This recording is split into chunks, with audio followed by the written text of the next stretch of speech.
તો નમસ્કાર મિત્રો, ગુજરાતી અપડેટ યુટ્યુબ ચેનલમાં આપ સૌનું હાર્દિક સ્વાગત છે।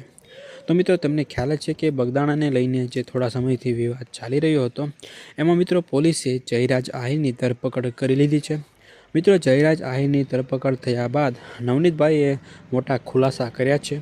તો ચાલો મિત્રો, સૌપ્રથમ તો તેમનો આ વિડીયો આપણે જોઈ લઈએ અને ત્યાર પછી આ વિડીયો વિશે થોડી ચર્ચા કરીએ।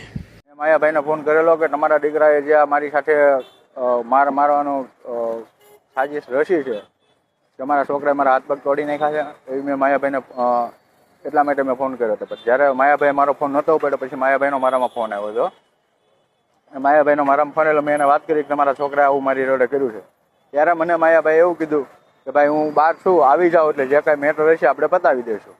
પછી થોડાક દિવસ થયા, આ બધો જે કેસ ચાલ્યો ને બધી તપાસ થઈને બધું થયું એટલે પછી મારા વચ્ચેના મિત્ર છે, એમને 2-3 મિત્ર મારા, એમને કીધું ભાઈ નવનીતભાઈને તમે જો જે કાંઈ મેટર બની શાંત પાડી દે, જે કાંઈ હશે એ આપણે બેસીને સમાધાન કરી નાખશું। એવા મારામાં 2-3 જણાના આ રીતે મને ફોન આવેલા મારા મિત્રોના, કે જેને માયાભાઈએ ફોન કર્યા હોય કે ભાઈ નવનીતભાઈને તમે કહો સમાધાનમાં બેસી જાય, આવું ન કરે એમ। તો મિત્રો, આ વિડીયોમાં તમે જોયું ને કે નવનીતભાઈએ આ જયરાજ આહિરની ધરપકડ થયા બાદ શું ખુલાસા કર્યા છે।